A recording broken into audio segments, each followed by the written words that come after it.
Bueno, buenas tardes, doctor. Buenas tardes, compañeros. El día de hoy vamos a continuar con el tema de hipertiroidismo y vamos a hablar de lo que es el hipertiroidismo subclínico.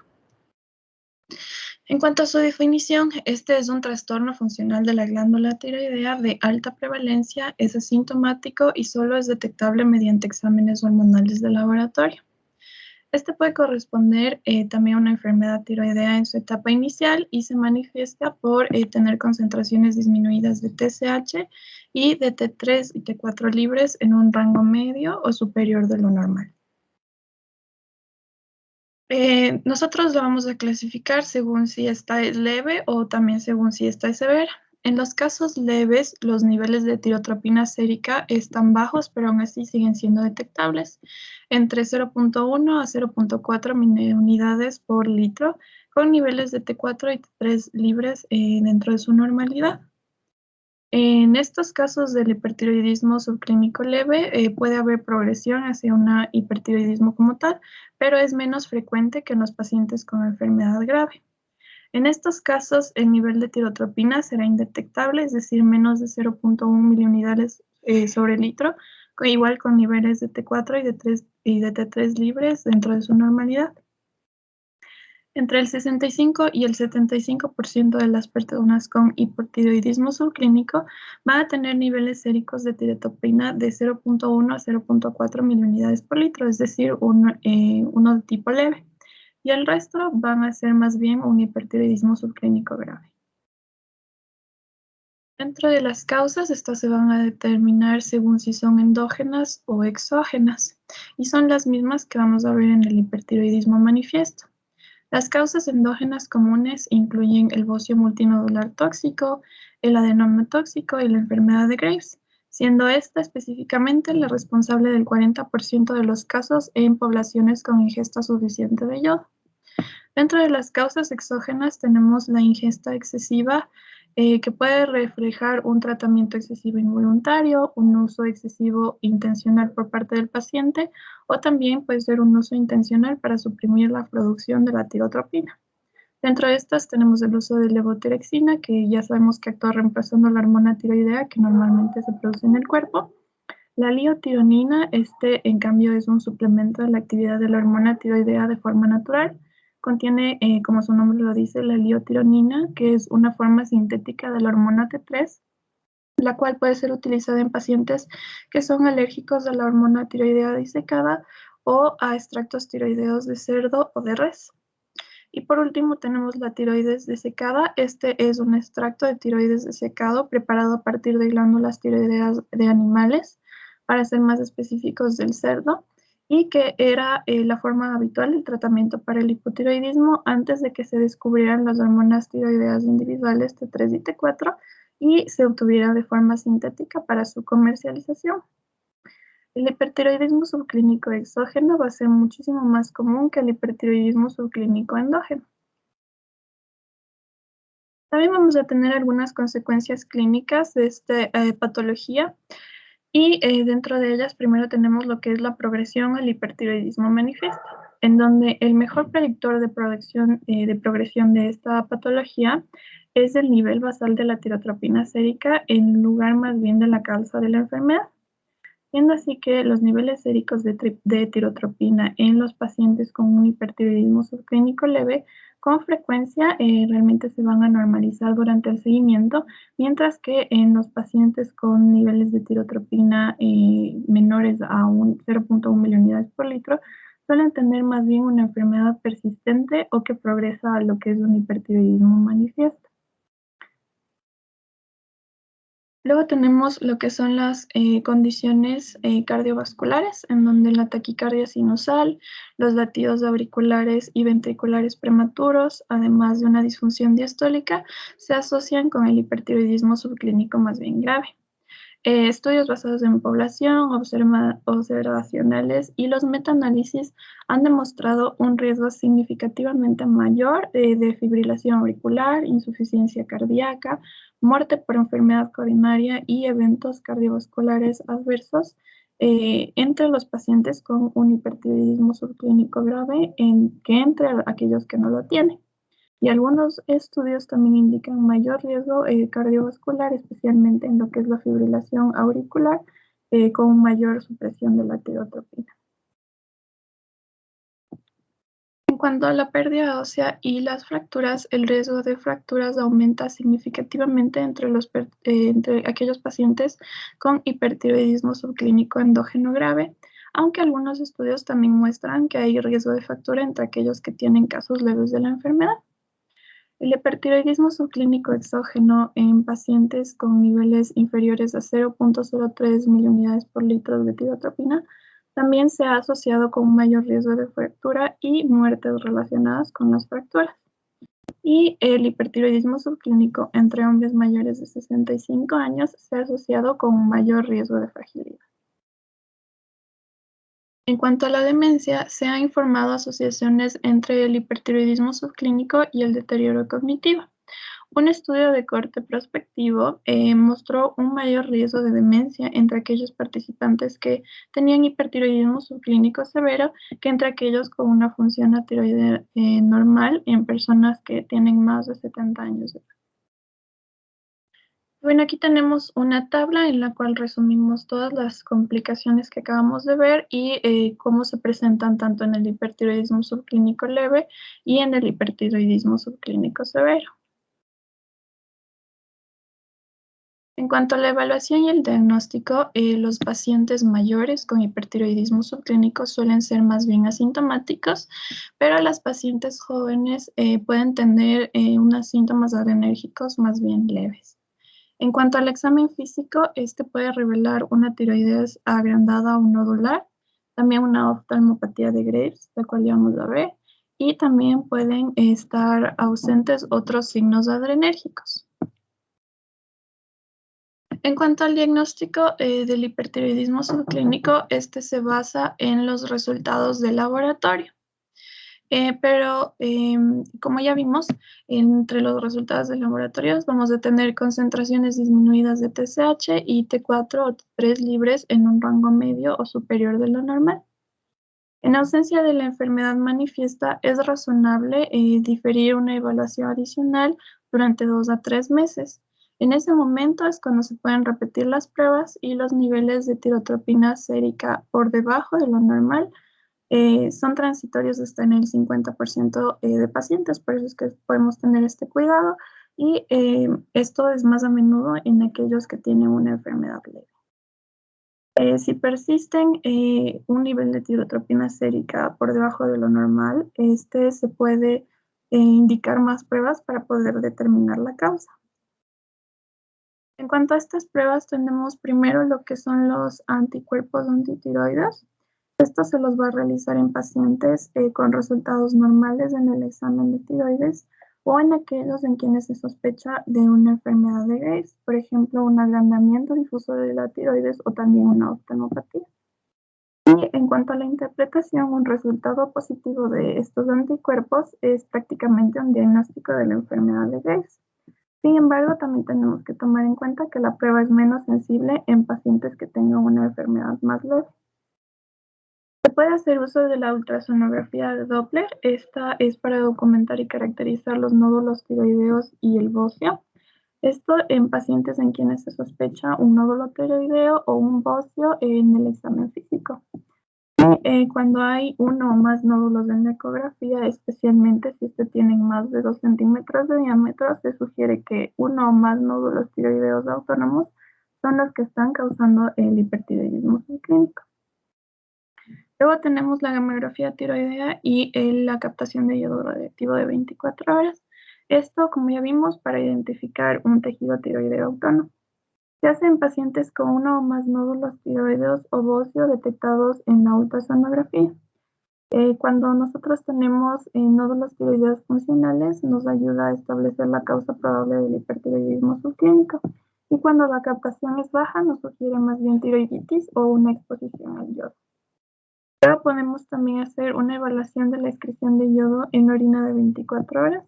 Esto en pacientes con una exposición excesiva sospechada o ya conocida hacia el yodo y generalmente cuando se han expuesto a agentes de contraste yodado. Los pacientes con una enfermedad tiroidea nodular van a ser susceptibles a lo que es la tirotoxicosis inducida por yodo, que ya vimos del fenómeno de Jones-Bacel, y especialmente en aquellas áreas del mundo que tienen insuficiencia de yodo. Una vez realizadas estas pruebas, también es importante saber que nosotros tenemos que evaluar los riesgos que ya habíamos comentado antes. Esto primero se puede realizar con una evaluación de los factores de riesgo cardiovascular, de enfermedad cardiovascular subyacente o de ambos.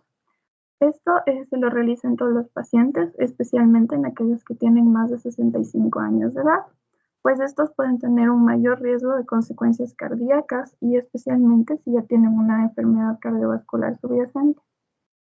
Luego tenemos la electrocardiografía. Esto se lo realiza en pacientes con síntomas de enfermedad vascular, por ejemplo, si padecen de palpitaciones. Y la valoración, esto nos ayuda en la frecuencia cardíaca y en la detección de arritmias. Luego tenemos el Holter, que son en pacientes con síntomas de enfermedad cardiovascular, una enfermedad cardíaca subyacente, una fibrilación auricular de nueva operación, una insuficiencia cardíaca o una enfermedad coronaria. Y esta nos ayuda de igual forma a evaluar la frecuencia cardíaca y la detección de las arritmias. Luego tenemos la ecocardiografía, que se hace en pacientes con síntomas de enfermedad cardiovascular o con una enfermedad cardíaca subyacente. Y esta nos ayuda en la evaluación de la estructura cardíaca y de la función ventricular. Luego tenemos también la evaluación de los factores de riesgo de un accidente cerebrovascular, que se utiliza especialmente en los pacientes con fibrilación auricular y nos ayuda a determinar todos estos riesgos de que el paciente padezca un accidente cerebrovascular. Luego tenemos la prueba de densidad ósea o la absorciometría dual de rayos X. Esta se utiliza en mujeres posmenopáusicas, hombres mayores de 65 años y pacientes con algún otro riesgo de densidad mineral ósea baja. Si en la prueba esta es baja, se debe aumentar la ingesta de calcio y de la vitamina D. Una terapia antirresortiva que debe considerarse en pacientes con osteoporosis después de haber evaluado los riesgos y los beneficios de la terapia. En cuanto al tratamiento, su objetivo cuando se inicia es la normalización de los niveles séricos de tirotropina. Y recordemos que mientras más temprano sea el tratamiento, se puede prevenir aún más el desarrollo de los efectos adversos que ya vimos antes. Para esto vamos a utilizar los beta bloqueadores. Estos se pueden considerar en aquellos pacientes sintomáticos, por ejemplo, con cáncer de tiroides, que están tomando dosis supresores de tirotropina. Varios estudios no aleatorizados han mostrado una mayor estabilidad en la densidad mineral ósea con un tratamiento de aquellos que no reciben un tratamiento entre mujeres posmenopáusicas. De igual forma, los efectos adversos del hipertiroidismo subclínico en personas mayores han llevado a algunas organizaciones profesionales a recomendar el tratamiento de tanto grave como posiblemente leve, a pesar de que no haya una evidencia sólida para demostrar su beneficio. Y por último, la dosis de levotiroxina deben reducirse en aquellos pacientes con hipotiroidismo y aquellos con cáncer de tiroides de bajo riesgo sin una enfermedad medible. En cuanto a otros tratamientos, se puede utilizar el metimazol, la terapia con yodo radiactivo y también la cirugía. En cuanto al metimazol, este es apropiado especialmente para adultos mayores de 65 años o menos que tengan enfermedad de Graves, ya que la enfermedad de Graves puede remitir después de 12 a 18 meses de tratamiento y la remisión es más probable en pacientes con una enfermedad leve que en aquellos que tienen una enfermedad severa. Algunos expertos recomiendan el tratamiento definitivo en pacientes con enfermedad de Graves mayores de 65 años. Esto se debe a que las remisiones no necesariamente van a durar toda la vida y en cambio las recaídas pueden ser asintomáticas y por lo tanto pasar desapercibidas. El yodo radiactivo se prefiere en pacientes con hipertiroidismo subclínico que sea causado por bocio multinodular tóxico o por adenoma tóxico. Y en cambio la cirugía se reserva para pacientes con bocios grandes y síntomas compresivos, en presencia de hiperparatiroidismo consistente o en quienes se sospeche un cáncer de tiroides. En cuanto a los efectos adversos de este tratamiento, tenemos en el metimazol la granulocitosis y la enfermedad hepática inducida por fármacos, especialmente con el propiltiuracilo. Y también tenemos que recordar que a pesar de estos posibles efectos adversos, el uso de dosis pequeñas tienen menos probabilidades de causar estos efectos. El yodo radiactivo puede causar un hipotiroidismo de manera rutinaria en aquellos pacientes que tengan enfermedad de Graves, pero con poca frecuencia en aquellos que tengan una enfermedad tiroidea nodular. Puede provocar un empeoramiento transitorio del hipertiroidismo y entre los pacientes con enfermedad de Graves puede empeorar la oftalmopatía. Por eso es que generalmente este tratamiento está contraindicado en pacientes con una enfermedad ocular activa. Y en cuanto a la cirugía, esta produce hipotiroidismo y puede causar hipoparatiroidismo en menos de 2% de los pacientes o un daño en el nervio laringeo recurrente en menos de 1% de los pacientes, y estos pueden reducir aún más sus tasas con cirujanos experimentados.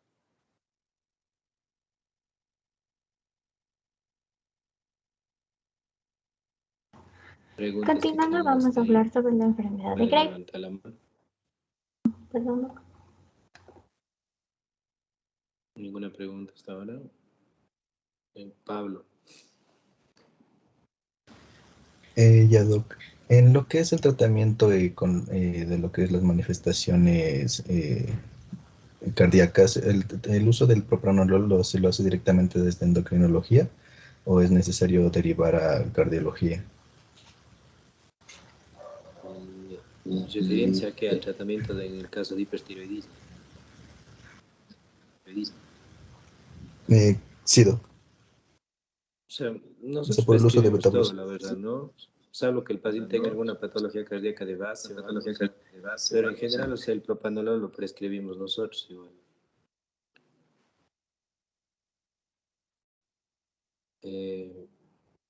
Sí, o sea, el propanolol generalmente se prescribe aquí junto, ¿no? Tanto el propanolol como el tapazol. Obviamente el propanolol se va ajustando la dosis de acuerdo a la severidad de los síntomas. Por lo general se indica en la literatura que uno puede prescribir propanolol desde 80 miligramos hasta dosis tan altas como 240 miligramos que se pueden llegar a prescribir en el día. ¿Ya? Entonces, generalmente nosotros empezamos con una dosis baja, dependiendo obviamente de la clínica del paciente, y luego se progresa y se mantiene de acuerdo a cómo evoluciona. ¿Ya?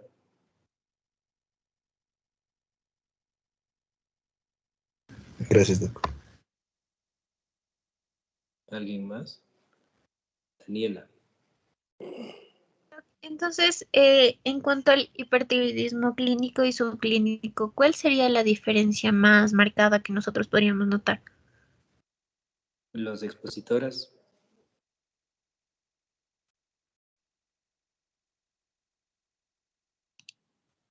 Yo creo que básicamente la diferencia más marcada entre un hipertiroidismo subclínico y uno como tal es la no presencia de síntomas en el hipertiroidismo subclínico, y además en los exámenes de laboratorio nosotros tenemos una TSH suprimida o disminuida, pero los niveles de T4 y de T3 libre en cambio están dentro de la normalidad, mientras que en un hipertiroidismo como tal estos siempre van a estar elevados, a menos que sea una etapa primera de la enfermedad. Se podría decir en cierta manera que es como el hipotiroidismo subclínico, ¿ya? El cual tú tenías una alteración laboratorial, pero clínicamente no tenías ningún síntoma. En el caso de las hiperfunciones sí puede ser un poco más perjudicial, porque aún siendo un hipersubclínico, por ejemplo, que puede provocar consecuencias a nivel óseo, por ejemplo, aumento de riesgo de fibrilación auricular. Entonces se ha visto que aun cuando sea un rango subclínico, el hipertiroidismo podría ser más perjudicial versus un hipotiroidismo subclínico. Pero es la clínica justamente, tal como el nombre lo dice, es lo que te va a diferenciar entre uno y otro.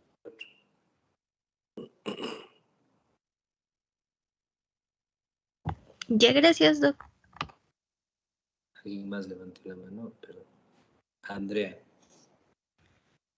Buenas tardes, doctor. Una pregunta. ¿Por qué en el hipotiroidismo y en el hipertiroidismo hay la presencia de mixedema? Las expositoras.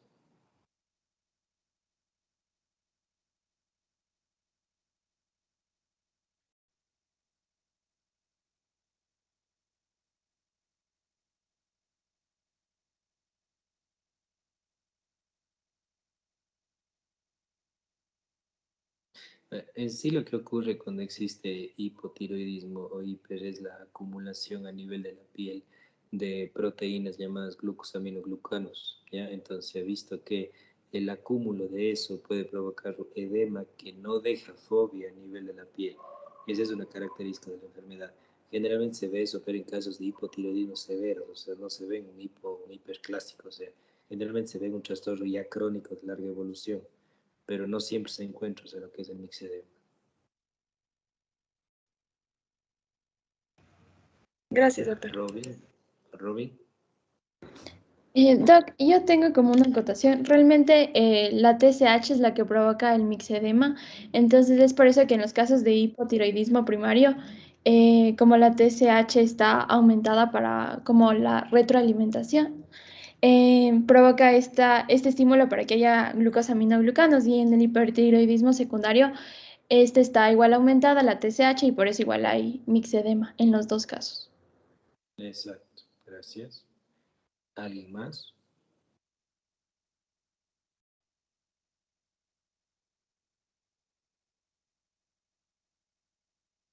¿Alguien más acota algo? Continuemos, vamos con Graves, que es uno de los más comunes.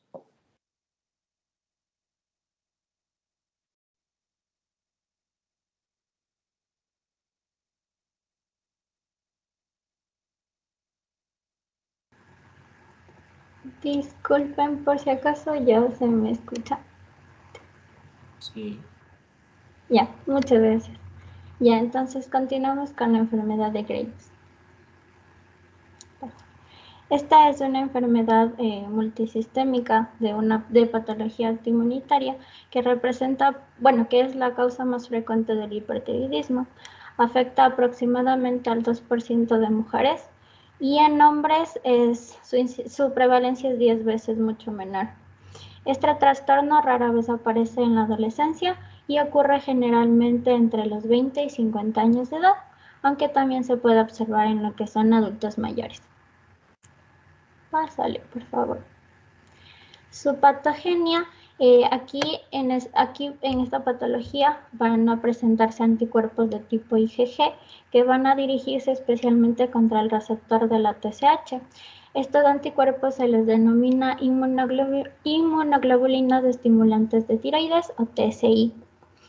Estos anticuerpos son capaces de simular el efecto del ligando natural, o sea, de la TSH, sobre lo que es el receptor de la célula tiroidea y lo que van a generar es una hiperfunción y proliferación celular con hiperplasia tiroidea, por lo que va a dar como resultado una mayor secreción de hormonas tiroides. ¿Ya? El mecanismo por el cual se da esta patología o cómo se inicia no se sabe muy bien, pero se ha visto que está relacionado con diversos factores, entre ellos factores genéticos como polimorfismos en el HLA-DR, también en diferentes genes inmunoreguladores y también directamente sobre el gen del receptor de la TSH. Pero también se ha relacionado con factores ambientales como el estrés, el tabaquismo, también incrementos repentinos de la alimentación, de la alimentación de yodo y también se ha vinculado con algunas infecciones como la dada por la Shigella. Pásale, por favor.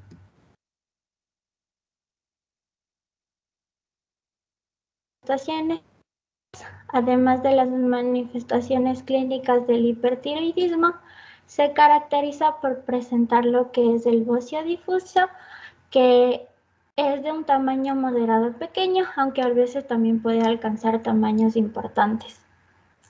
El incremento de la tiroides va a ser uniforme y a la palpación se va a sentir como una superficie lisa y se puede ser de consistencia blanda o firme.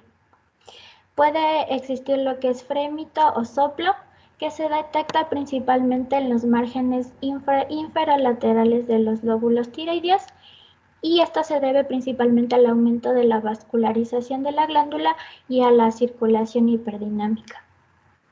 La aparición del bocio es muy frecuente y en algunos casos sí llega a ser constante. Continuando con la oftalmopatía, Este es un trastorno que recibe el nombre principalmente de oftalmopatía tiroidea, ya que aproximadamente 10% de pacientes ocurre sin la presencia de hipertiroidismo. La mayoría o algunos casos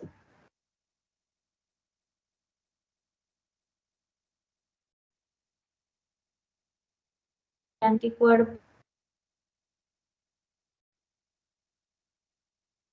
Manifestaciones clínicas de la oftalmopatía suelen ser lo que es la sensación de tener arena en los ojos, también molestias oculares o presentar lo que es lagrimeo excesivo.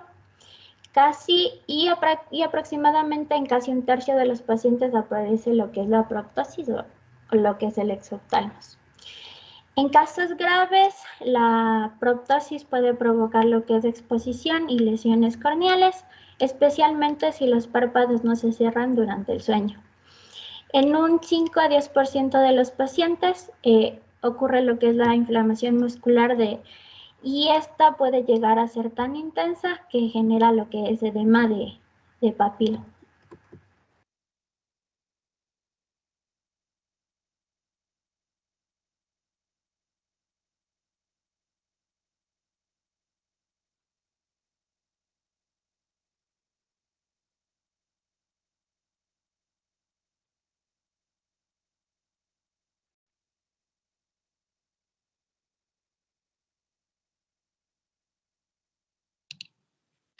En cuanto al diagnóstico de la enfermedad de Graves, nosotros nos podemos guiar con la sintomatología junto con el análisis de laboratorio. En cuanto a la sintomatología, vamos a, como ya vimos, un bocio difuso, una oftalmopatía y a veces una dermatopatía. Mientras que en lo que son los exámenes de laboratorio, vamos a tener lo que es una función tiroidea con una TSH menos de 0.01 miliunidades sobre litro y una T3 o T4 que pueden estar también aumentadas.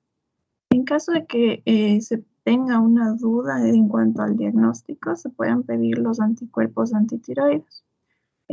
Una TSI o TRAb positivas nos ayudan con el diagnóstico de la enfermedad de Graves y también los anticuerpos antiperoxidasa se encuentran presentes en la mayoría de las personas que tienen enfermedad de Graves.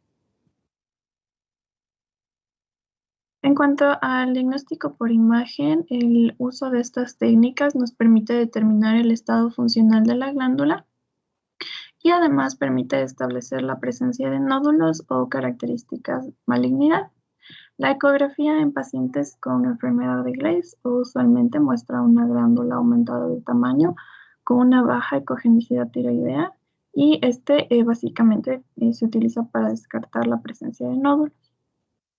En la gammagrafía vamos a tener lo que es un aumento difuso del tamaño y de la captación de radioyodo. En esta imagen vamos a ver una gammagrafía de tiroides realizada con tecnesio 99 antes de realizar una terapia con yodo radioactivo, y esto nos demuestra un aumento difuso del tamaño y de la captación del radioyodo en ambos lóbulos en forma difusa. Y en esta imagen de acá vamos a tener de igual manera una gammagrafía de tiroides realizada con tecnesio 99, 3 meses después de haber obtenido la terapia con radioyodo, la cual, como vemos, nos demuestra una disminución del tamaño y de la captación del radiofármaco en ambos lobos.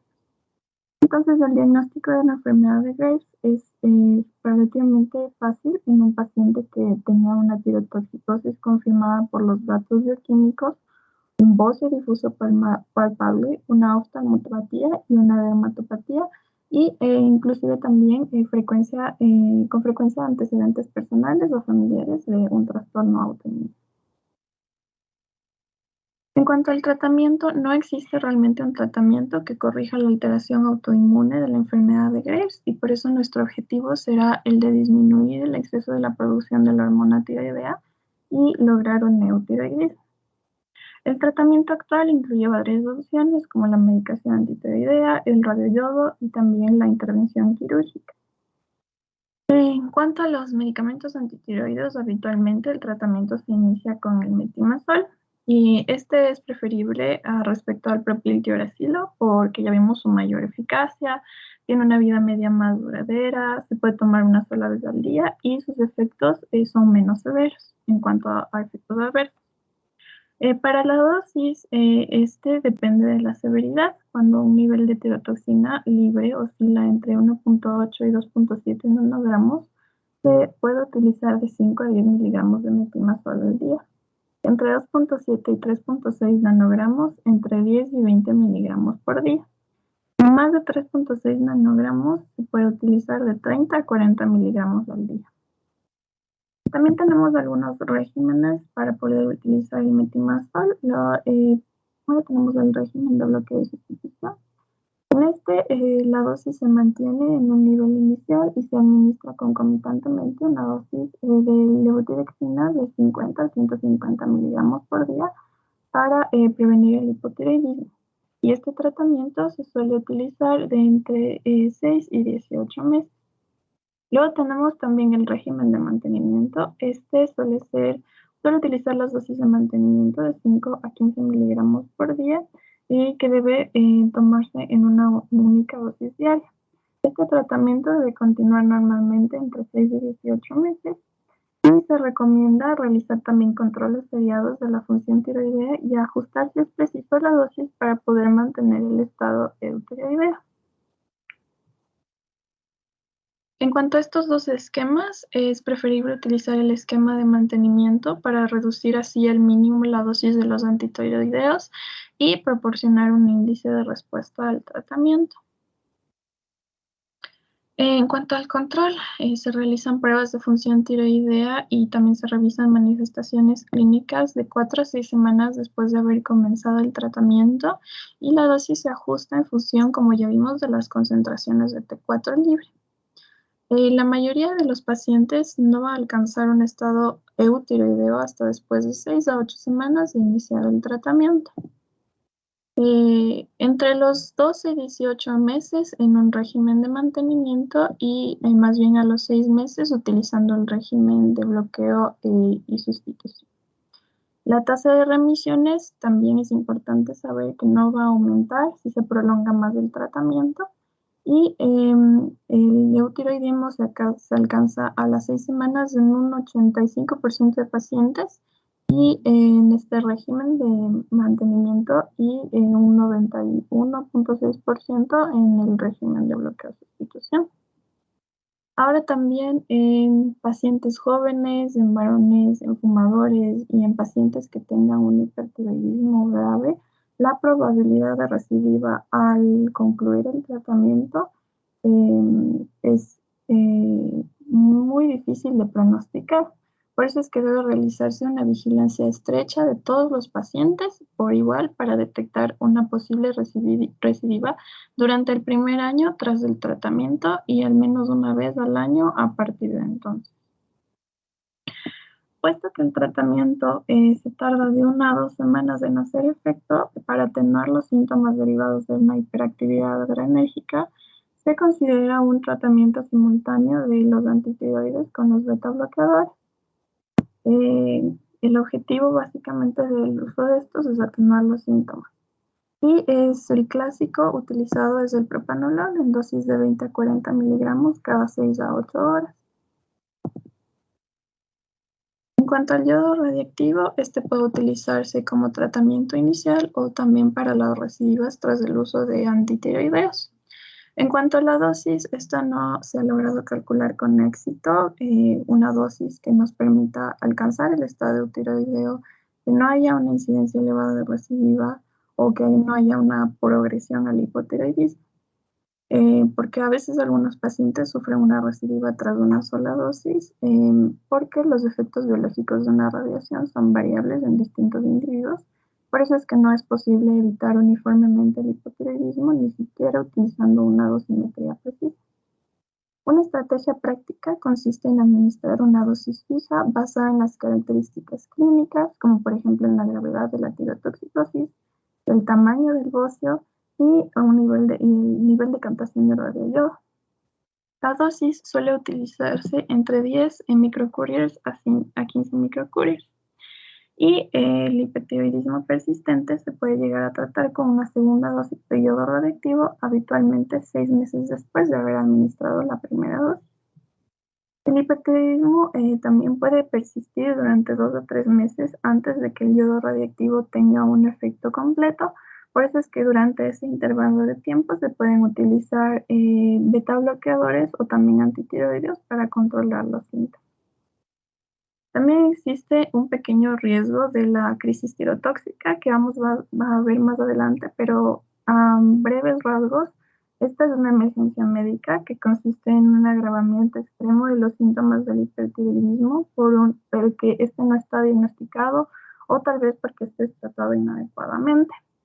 Por eso es que este puede disminuirse administrando un tratamiento previo durante al menos un mes con antitiroideos, lo cual nos ayuda así a reducir los depósitos de hormonas tiroideas antes de poder administrar el yodo radiactivo. Y estos hay que interrumpir su administración de 3 a 5 días antes de administrar el yodo radiactivo para que así sea óptima la captación del radiofármaco. En cuanto al uso del propiltiuracilo, como este tiene un efecto radioprotector más prolongado, este sería importante interrumpirlo por un periodo más prolongado antes de administrar el yodo radiactivo, o si no sería necesario aumentar la dosis de este. Tenemos un riesgo también de hipotiroidismo tras la administración del yodo radiactivo y este va a depender de la dosis, pero al menos desde el 10 al 20% en el primer año y del 5% a partir de entonces. Por eso es que debe informarse a todos los pacientes de esta probabilidad antes de poder iniciar el tratamiento y realizar un seguimiento estrecho durante el primer año, realizando pruebas tiroideas funcionales a partir de ese entonces. Por último, tenemos una tiroidectomía parcial o subtotal. Esto lo pueden realizar en pacientes que recidivan tras un tratamiento antitiroideo y que prefieren esta modalidad terapéutica más que un yodo radiactivo. Algunos expertos recomiendan que la cirugía se utilice en personas jóvenes, especialmente cuando el bocio es demasiado voluminoso. Antes de la cirugía es necesario realizar un control cuidadoso de la tirotoxicosis con antitiroides, seguido de también una administración de yoduro potásico de 3 gotas de yoduro de potasio vía oral 3 veces al día. Esto es con el fin de evitar la crisis tirotóxica y se reduce la vascularización de la glándula. De igual forma, el índice de recurrencia es menor al 2%, pero el índice de hipotiroidismo es solo ligeramente inferior del que ocurriría después de un tratamiento con yodo radiactivo, que es una información a tomar en cuenta.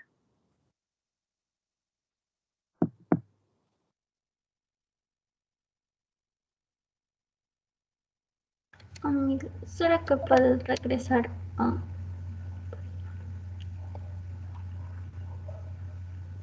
Ya disculpen, mil disculpas, tenía problemas con el internet, doc, entonces no sé si sigo con esto.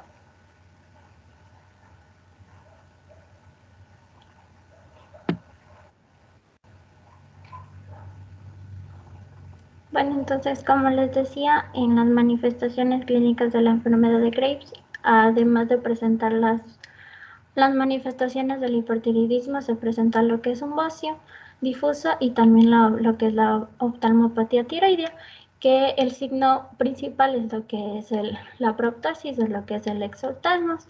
También se puede presentar lo que es inflamación muscular, que si esta llega a ser intensa puede producir diplopía, y esta diplopía es característica de la enfermedad de Graves, pero no es exclusiva. Las manifestaciones más graves que tiene esta patología es la comprensión del nervio óptico, que nos puede producir lo que es edema de papila, defectos en el campo periférico, y si no se llega a tratar adecuadamente puede producir incluso ceguera.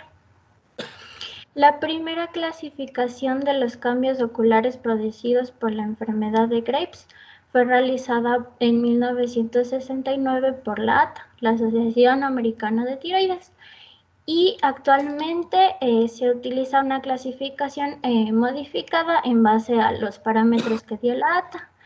Y en esta tabla que está ahí recoge de manera abreviada los cambios oculares que pueden producir esta enfermedad.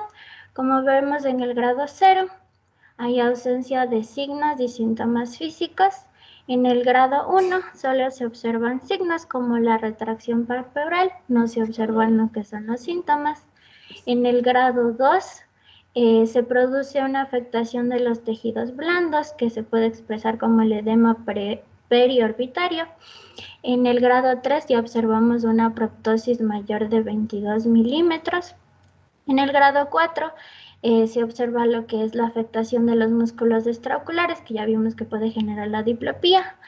En el grado 5 ya observamos lo que es la afección corneal, y en el grado 6 ya puede haber ceguera, lo que es pérdida de la visión.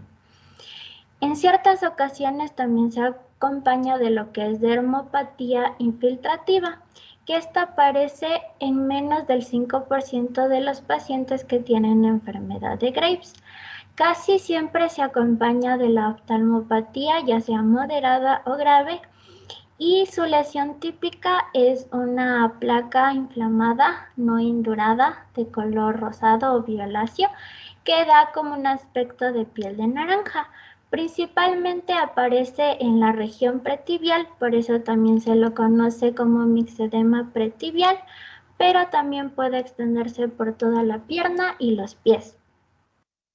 También tenemos, en muy pocos casos puede presentarse lo que es la acropaquia tiroidea o los palillos en forma de tambor, que se observa en menos del 1% de los pacientes y se asocia estrechamente con la dermopatía tiroidea.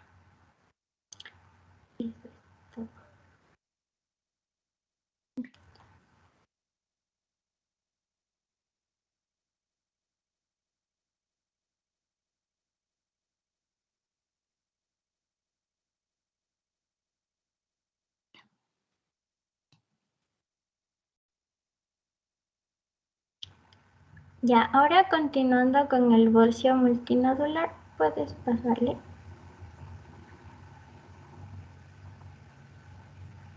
Ya le pasaste.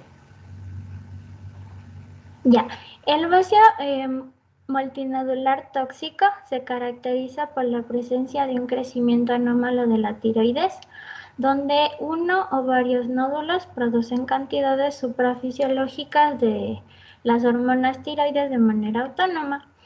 Es la segunda causa más frecuente de lo que es el hipertiroidismo, y aunque el desarrollo de estos nódulos y qué mecanismos favorecen a que comiencen a producir las hormonas tiroideas no son tan conocidos, se asocian factores como el sexo, es mucho más frecuente en mujeres, también a la edad, la prevalencia aumenta con la edad, y también a la introducción de yodo en áreas donde hay deficiencias del mismo. También se han asociado a factores genéticos, pero se está estudiando, pero se ha visto que no están tan relacionados con las mutaciones de los genes del receptor de la TSH y también de la proteína G estimulante alfa, que como ya vamos a ver, están muy relacionados con el adenoma nodular tóxico. Las principales manifestaciones clínicas que se presentan en esta patología son cardíacas, como la fibrilación auricular, palpitaciones y taquicardia, pero también se presenta lo que es el nerviosismo, temblores y pérdida de peso. Aquí hay que destacar que por lo general no se presenta con oftalmopatía o dermopatía, que los va a diferenciar mucho de la enfermedad de Graves. En cuanto al diagnóstico, este lo vamos a tener generalmente en pacientes con manifestaciones típicas de tirotoxicosis, acompañado de un bocio multinodular visible o palpable de tamaño variable, con dos o más nódulos.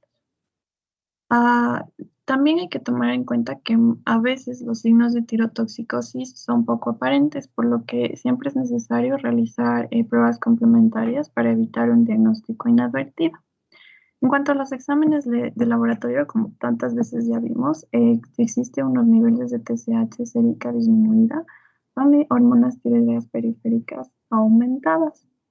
Y entonces un valor de una TSH abolido con hormonas periféricas aumentadas en presencia de múltiples nódulos en el examen físico, nos van a ayudar a confirmar el diagnóstico de bocio multinodular tóxico.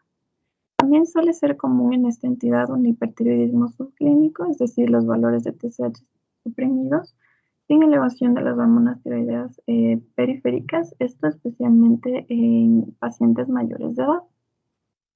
Los anticuerpos antitiroideos se podrían llegar a solicitar, ya que en un 10% de la población hay un resultado positivo que nos indicaría la coexistencia de una enfermedad autoinmune junto con el bocio multinodular.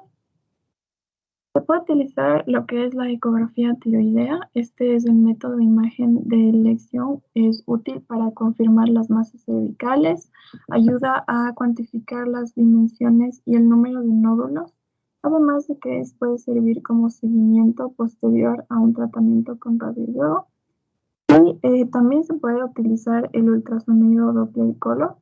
Este evalúa la vascularización de las lesiones nodulares y es de gran ayuda especialmente para evaluar lo que es el riesgo de malignidad. Esto sucede cuando tenemos un flujo mayor en el interior del nódulo con respecto al tejido tiroideo periférico y así nosotros vamos a poder pensar en una enfermedad maligna. Entonces, también vamos a recalcar que la ecografía puede llegar a ser útil en caso de que se demuestre una posible malignidad para también la guía en una toma de muestra citopatológica a través de una punción aspiración con aguja fina. En cuanto a la gammagrafía, este se recomienda para determinar la autonomía tiroidea focal ante una sospecha de un bocio intratorácico y también para evaluar la captación del tejido tiroideo ante una posibilidad de terapia con radioyodo. Este también nos puede ayudar a diferenciar un bocio multinodular tóxico de la enfermedad de Graves, debido a que en raras ocasiones, en fases avanzadas de la enfermedad de Graves, el bocio difuso puede transformarse en formaciones nodulares o pseudonodulares y en zonas fibróticas que pueden llegar a ser clínicamente indistinguibles de un bocio multinodular tóxico. En la imagen del bocio multinodular tóxico existiría más de un área de hipercaptación focal en los nódulos hiperfuncionantes autónomos que van a estar rodeados de tejido extranodular no captante debido a la supresión total de la TSH, dando así una apariencia heterogénea. En cuanto al examen citológico, en cuanto a los nódulos autónomos que tengan menos de 3 centímetros de diámetro, estos no suelen requerir un examen citológico porque el riesgo de cáncer es muy bajo. Aún más, si ningún nódulo tiene criterios sospechosos de malignidad o hay múltiples nódulos coalescentes de características similares. Para el resto de las lesiones encontradas, la aspiración mediante aguja fina son indicaciones las mismas que se utiliza para el bocio multinodular no tóxico, es decir, nódulos tiroideos múltiples de 1 centímetro más junto a criterios de sospecha ecográficos o nódulos de menos de 1 centímetro solamente cuando hay una historia personal o familiar de padecimiento de cáncer de tiroides. En cuanto al tratamiento, las opciones de este son muy similares a la enfermedad de Graves. Se sugiere empezar con el control de síntomas de hiperfunción tiroidea, sobre todo en pacientes de más de 60 años o quienes también tengan una enfermedad cardiovascular coexistente. Esto se consigue mediante el uso de beta bloqueadores como el propanolol en dosis de 10 a 40 miligramos por vía oral 3 veces al día, el atenolol o también el metoprolol. También vamos a utilizar los medicamentos antitiroideo o tionamidas. En esta entidad lo que nos ayudan es para aliviar los síntomas del hipertiroidismo, sin embargo no son una medida definitiva. Estos nos ayudan a normalizar la función tiroidea, pero suelen limitarse al uso en personas mayores de edad y en pacientes graves con esperanza de vida disminuida. A diferencia de la enfermedad de Graves, aquí no ocurre una remisión espontánea y la retirada de estos fármacos siempre lleva a una recidiva, por eso es que este tratamiento es de largo plazo. En general, el tratamiento de elección va a ser el yodo radiactivo porque este se enfoca en las áreas de autonomía, además de que nos ayudan a disminuir el volumen del bocio. Entre los factores que favorecen su uso tenemos una edad avanzada, una enfermedad cardiovascular limitante, un bocio pequeño, una cirugía previa de cuello y una radiocaptación mayor al 20%. El uso de betabloqueadores también se pueden utilizar en caso de signos asociados, tales como la taquicardia o el tremor distal. En cambio, el uso de antitiroideos como el metimazol suele estar cuestionado, pues puede llegar a interferir con la terapia radioactiva y debe ser considerado solo en pacientes con riesgo de complicaciones debido a un empeoramiento del hipertiroidismo, tales como ya mencioné en personas ancianas y aquellos con enfermedad cardiovascular subyacente. En cuanto a la dosis de este tratamiento, generalmente es más alta que la dosis utilizada en la enfermedad de Graves. Se calcula en función del tamaño del bocio y el porcentaje de radiocaptación. Su dosis promedio es de 150 a 200 microcuries por gramo de tejido tiroideo. Y en cuanto al seguimiento, este se realiza con una evaluación del perfil tiroideo con una TSH y T4 libres cada 1 a 2 meses hasta que la función tiroidea se vuelva estable y luego lo solicitaríamos anualmente. En un caso de un hipertiroidismo recurrente, es decir, que todavía continúa después de 6 meses de tratamiento, se considera una segunda dosis de yodo radioactivo. Sin embargo, si el paciente presenta sintomatología grave, se preferiría una resolución quirúrgica. También en caso de síntomas leves se puede utilizar el uso de medicamentos para el control de los síntomas y así se puede esperar hasta que el efecto definitivo a largo plazo del yodo se haga efectivo. En cuanto a la tasa de éxito, en los primeros 3 meses es del 50 al 60% y del 80% a los 6 meses, necesitando hasta 2 años para un efecto total en la reducción del bocio. En cuanto a las complicaciones, el hipotiroidismo es una de las más comunes y este puede ser tratado con dosis sustitutivas de levotiroxina. En cuanto a la cirugía, este es el tratamiento definitivo de la tirotoxicosis subyacente y también del bocio. Este es un tratamiento rápido y es efectivo y tiene la ventaja de reducir los síntomas del hipertiroidismo y los síntomas obstructivos de un efecto de una masa considerable en el cuello. Esta opción de tratamiento es preferible cuando tenemos un cáncer de tiroides, un bocio mayor a 80 gramos o que tenga una extensión intratorácica o subesternal, la presencia de síntomas compresivos como una obstrucción de las vías aéreas, un hiperparatiroidismo asociado, una pobre captación de yodo o también el deseo de una resolución rápida de los síntomas. Se va a preferir una tiroidectomía total, es decir, extraer ambos nódulos tiroideos, que una subtotal, pues una tiroidectomía total nos garantiza reducir la tasa de recurrencia. Como preparación antes de la cirugía, esto incluye llevar al paciente a un estado eutiroideo que puede utilizarse con, por ejemplo, el metimazol solo o también en combinación con beta-bloqueantes. Y estos medicamentos antitiroideos se suspenden el día de la cirugía y los beta-bloqueantes luego de la cirugía y en forma paulatina. En cuanto al seguimiento posquirúrgico inmediato, este se basa en la vigilancia de los niveles de calcio sérico, lo cual debe hacerse en las siguientes 6 a 12 horas posteriores a la cirugía.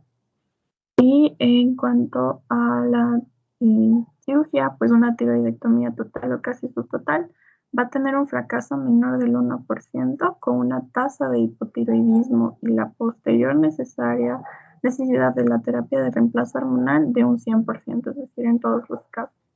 Por eso es que debe iniciarse el reemplazo con levotiroxina a dosis de 1.7 picogramos por kilogramo al día y en caso de tratarse de un paciente anciano será de 25 picogramos por día, incrementándose de 12.5 a 25 cada 2 a 4 semanas. El perfil tiroideo debe ser evaluado luego cada 1 o 2 meses hasta llegar a una estabilización de la función tiroidea y luego se la puede realizar de forma anual. En el caso de un hipertiroidismo recurrente, se sugiere más bien una terapia con radioyodo que una segunda cirugía, debido a que hay un alto riesgo de hipoparatiroidismo o una lesión del nervio laringeo recurrente.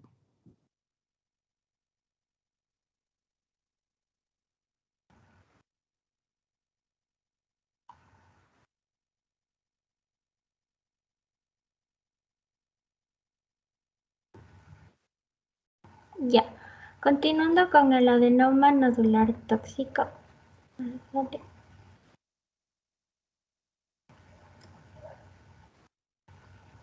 Pasaré. Ya. Este adenoma nodular tóxico es un único nódulo en la tiroides que secreta hormonas tiroideas con independencia de concentraciones de TSH. Su patogenia está igual relacionada a factores como el sexo, es más frecuente en mujeres, en edad, su prevalencia aumenta con la edad y este sí se ve relacionado con factores genéticos, principalmente con las mutaciones activadoras del gen del receptor de la TSH, que se localizan principalmente en el dominio transmembrana del receptor. Y estas mutaciones van a inducir un cambio conformacional que van a imitar la unión con la TSH, lo que provoca el acoplamiento con la proteína G estimulante alfa y generando la activación de la adenilciclasa, aumentando las concentraciones del AMP cíclico y potenciando lo que es la proliferación y la función de las células foliculares de la tiroides.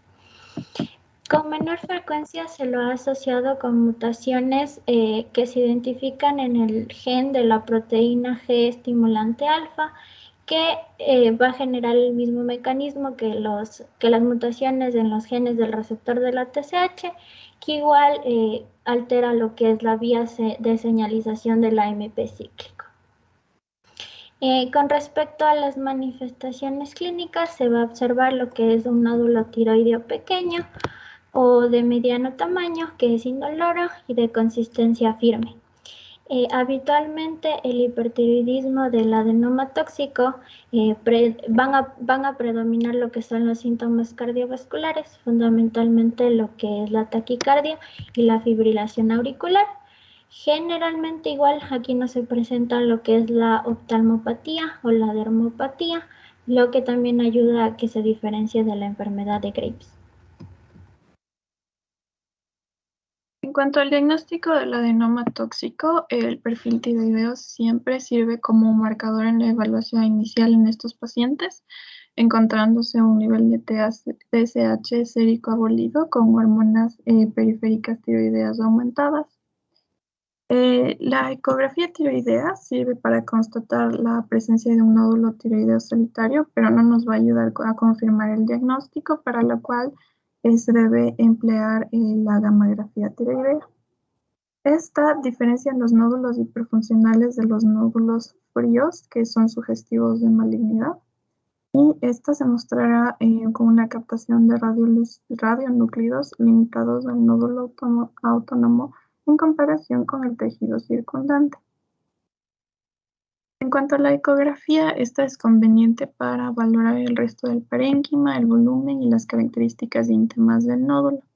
Por ejemplo, aquí tenemos una pequeña masa ísmica de contorno irregular que tiene marcada hipoecogenicidad y microcalcificaciones.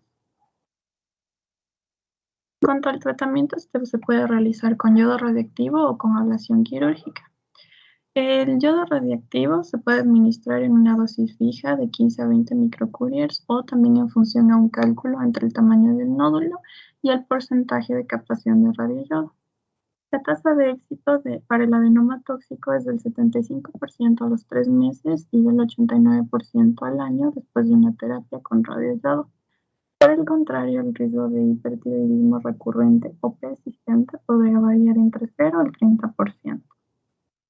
Se recomienda también lo que es una vigilancia continua del nódulo, debido a que rara vez se radica en este grupo de pacientes, y el volumen del nódulo posterior al tratamiento suele reducirse en un 35% a los 3 meses y en un 45% a los 2 años.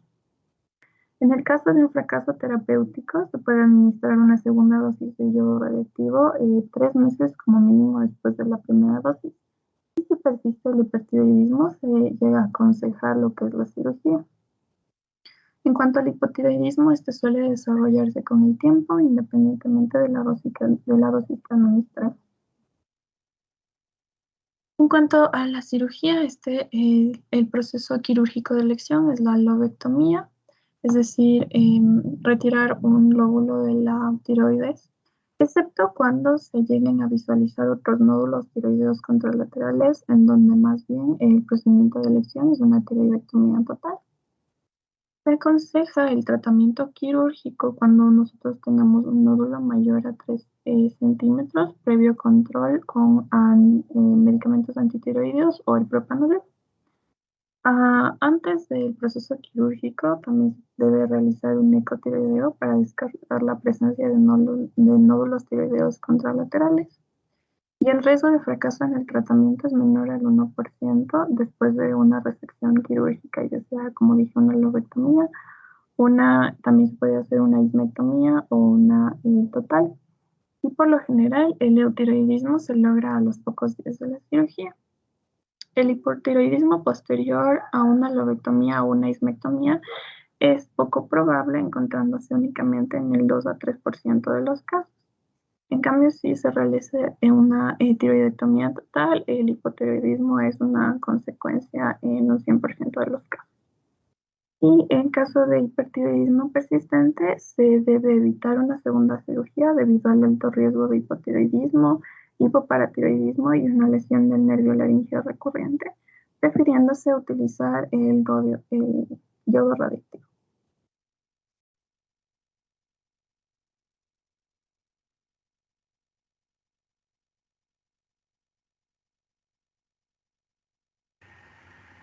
Ya, vamos a continuar con la crisis tirotóxica. Pásale. Ya. Esta es una emergencia médica que consiste en un agravamiento extremo de los síntomas de hipertiroidismo. Es una complicación poco frecuente pero muy grave de un hipertiroidismo no diagnosticado previamente, tratado inadecuadamente o también descompensado por una enfermedad o por diferentes factores desencadenantes. Los principales factores desencadenantes van a ser infecciones, traumatismos, intervenciones quirúrgicas tiroideas o extratiroideas. También se puede dar por estrés emocional, psicosis aguda después del parto o posparto, cáncer diferenciado de tiroides metastásicos, uso de yodo radiactivo, también por fármacos o por retiro o incumplimiento de los fármacos de los medicamentos antitiroides. Con respecto a la epidemiología, aparece aproximadamente en un 1 a 2% de los casos de hipertiroidismo. Actualmente su mortalidad está entre el 20 al 30%, es mucho más frecuente en mujeres y está más asociado, o la etiología más asociada es con la enfermedad de Graves. Pásale, porfa. Ya, los mecanismos fisiológicos que conducen a la crisis tirotóxica no se conocen muy bien, pero se sabe que está aumentado se asocia a un incremento súbito de niveles circundantes de hormonas tiroideas, siguiendo o que se pueden dar por la retirada de un tratamiento antitiroideo, también por el uso terapéutico de yodo, también por la cirugía de pacientes con tirotoxicosis. Hay otro mecanismo que está asociado que puede darse por el aumento de la biodisponibilidad celular de las hormonas tiroideas libres, que se puede dar por una saturación masiva de la captación de unión de las proteínas plasmáticas, con el consiguiente aumento de la acción celular de las hormonas tiroideas libres. ¿Ya? También se lo ha asociado o se ha visto que hay un mayor aumento de la respuesta a las catecolaminas. Esto se ha asociado a que hay un aumento en el número de receptores beta-adrenérgicos en los distintos órganos. Pásale, por favor. Ya. Los pacientes con crisis tirotóxica se presentan muchas veces con manifestaciones clásicas del hipertiroidismo, que ya vimos que era la taquicardia, la pérdida de peso, el temblor, etc. ¿Ya? Pero generalmente estas manifestaciones inician de forma súbita, especialmente en pacientes que tienen el hipertiroidismo no tratado o con un tratamiento insuficiente. Las clasificaciones, bueno, las manifestaciones clínicas varían, pero típicamente se presenta lo que es esta tríada de hipertermia, taquicardia y alteraciones del estado mental, con lo que es agitación severa. Bueno, aquí les describo un poco más los síntomas. Tenemos como es los síntomas generales, que ya vimos que es la fiebre, por lo general mayor a los 38 grados. Tenemos una abundante sudoración. También hay mala alimentación acompañada de pérdida de peso. También hay fatiga. Con respecto a los síntomas cardiovasculares, se presenta lo que es la taquicardia marcada, taquiarritmias y fibrilación auricular, lo que es hipertensión sistólica. De ahí tenemos con respecto a los síntomas gastrointestinales, lo que es náusea, vómito, diarrea, dolor abdominal, abdomen agudo y en casos graves ya se puede presentar lo que es ictericia. Con respecto a los síntomas neurológicos, tenemos lo que es ansiedad, también hay comportamiento alterado e incluso el paciente puede llegar a lo que es el estupor y el coma. Pásale, porfa. Ya. Aquí se ha establecido lo que es la escala de Burch y Wartowski, que se basa principalmente en lo que es, va a medir lo que es la disfunción termorreguladora, se basa, mide lo que es la fiebre, de acuerdo a los grados o al grado de fiebre que tenga le va a dar un puntaje. Lo mismo va a medir lo que es la disfunción cardiovascular, va a medir si el paciente tiene taquicardia, si es que hay presencia de fibrilación auricular, en caso de que presente lo que es insuficiencia cardíaca congestiva. También mide lo que es la disfunción gastrointestinal hepática, si es que está presente o si ya se presentan síntomas como diarrea, dolor abdominal, náuseas, vómito, y en caso de que sea severa, si ya se presenta ictericia. También evalúa lo que son las alteraciones del sistema nervioso central, si es que está ausente, si es que está leve, o sea, se presenta con agitación, si es que ya se presenta delirio, psicosis o si el paciente ya llega a lo que es el coma. También evalúa si el paciente presenta eventos precipitantes, como ya vimos, las cirugías, los traumatismos, etcétera, y si está presente o ausente. Entonces, de acuerdo a lo que presenta el paciente, le va a dar un determinado puntaje y basado en este puntaje total, la probabilidad diagnóstica de la tormenta tiroidea va a ser, si es mayor a 60, es altamente probable, si va de 45 a 60, es probable, si va de 25 a 44, es inminente, y si es menor de 25, es poco probable.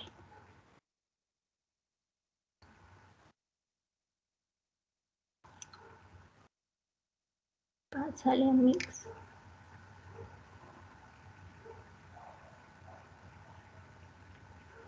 Ya, entonces para establecer lo que es el diagnóstico de la crisis tirotóxica tenemos que primero fijarnos en la clínica de nuestro paciente. Ya vimos cuáles eran los síntomas y los signos que van a aparecer. También tenemos que fijarnos en los factores precipitantes y observar si es que nuestro paciente tiene antecedentes de tirotoxicosis, hipertiroidismo, enfermedad de Graves, etc. De ahí aplicamos lo que es la escala de Burch y Wartowski. También se pueden solicitar exámenes complementarios, pero estos principalmente nos van a ayudar a detectar en caso de que, bueno, nos van a ayudar a diagnosticar en caso de que no se haya detectado hipertiroidismo antes, pero se puede solicitar para esto lo que son niveles de T3, de T4 y TSH. Aquí vamos a ver en los pacientes que en los niveles de las hormonas tiroideas, en la crisis tirotóxica son muchas veces similares a los que encontramos en una tirotoxicosis no complicada, como en la enfermedad de Graves. Vamos a ver que las concentraciones séricas de T3 pueden estar algo elevadas, normales o incluso se han visto bajas. Los niveles de TSH van a estar disminuidos. También se puede pedir lo que es evaluación funcional del renal y cardíaca, y también se puede pedir evaluar para lo que es el equilibrio hidroelectrolítico y hemodinámico. Aquí vamos a observar que puede existir una hipercalemia, puede haber niveles séricos elevados de bilirrubina, la transaminasas, también puede haber lo que es la linfocitosis relativa. Pero hay que tener en cuenta que por la elevada tasa de mortalidad y porque esta es una emergencia médica, se debe iniciar el tratamiento tan pronto se sospecha de su presencia, sin esperar la confirmación de los exámenes de laboratorio. Pásale, por favor. Entonces, en el tratamiento vamos a tener medidas generales. Vamos a disminuir lo que es la hipertermia a través de medidas físicas, como son las mantas frías, los ventiladores, etc.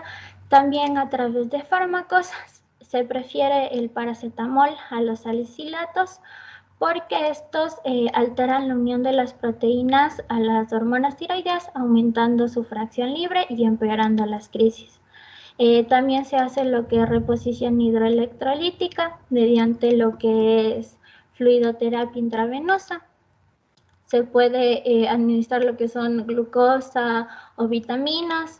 Bueno, se las puede añadir a los líquidos endovenosos en caso de deficiencias que acompañan a este estado hipermetabólico. Se puede utilizar también lo que es oxígenos y fármacos vasopresores en caso de lo que se necesite el paciente. Pero lo importante es que nosotros podamos detectar y tratar esta enfermedad o este factor precipitante que es el que desencadena esta crisis. Pásale, por favor. Ya, entonces ya tenemos medidas específicas que se basan principalmente en lo que es el bloqueo de la síntesis de las hormonas tiroides, que para esto se va a dar propiluracilo en una dosis de carga de 500 a 1000 miligramos, seguido de un mantenimiento de 20 a 400 miligramos cada 4 horas. También se puede dar miligramos cada 4 horas. También lo que se busca es bloquear la liberación de las hormonas tiroides preformadas a través de la solución saturada de yoduro potásico. Se da 4 a 5 gotas, es decir, 160 a 200 miligramos cada 6 horas. También lo que se busca es disminuir la conversión periférica de T4 a T3. Esto se lo hace a través de hidrocortisona en una dosis inicial de 300 miligramos. Posteriormente se da dosis de 100 miligramos cada 8 horas por vía intravenosa y también se hace el control de los efectos adrenérgicos.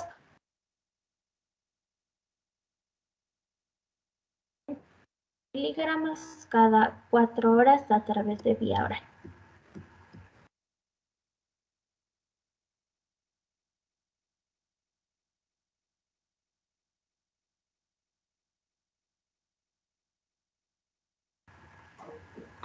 Preguntas que tengan.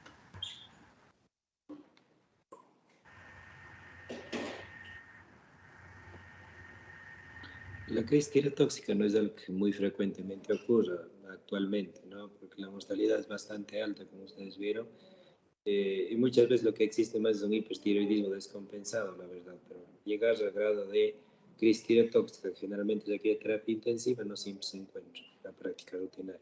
Más hipertiroidismos descompensados. Como han visto a lo largo de la presentación, las opciones cuando se trata de hipertiroidismo son 3, y eso ha quedado bien claro, ¿no? Medicación oral, recordando que hay un tiempo límite para su administración y los efectos adversos que se pueden presentar, por lo cual no se recomienda su uso en forma crónica. La iodoterapia, que es una segunda opción, se podría decir, que disminuye la probabilidad de recurrencia, mucho más efectiva en comparación con la medicación oral. Y la solución ya más definitiva, como es el tratamiento quirúrgico, para aquellas situaciones en las que a lo mejor no es candidato ni a medicación oral ni a iodoterapia, o también depende de la preferencia del paciente. Muchas veces prefiere este tipo de tratamiento a recibir los otros anteriores. ¿Ok? Son las 3 opciones que ustedes van a tener. Cada una va a ser más adecuada dependiendo del paciente y también de sus preferencias. Por ejemplo, si tengo un paciente que quiere que piensa en embarazarse lo más pronto posible, darle yodo tal vez no va a ser una buena idea porque va a tener que esperar más de 6 meses para poder intentar lo que es fertilidad. Al mismo tiempo, si tengo un paciente con alguna patología hepático-hematológica, no le voy a poder dar tapasol porque le va a provocar granulocitosis hepática. Cada paciente va a tener un tratamiento diferente de acuerdo a las comorbilidades que posea. Y eso es importante de evaluar, ¿ok? Listo, entonces vamos a quedarnos ahí. La próxima semana terminamos ya la parte de tiroides y empezamos con la parte de osteometabolismo, ¿ok? Listo. Una buena tarde para todos.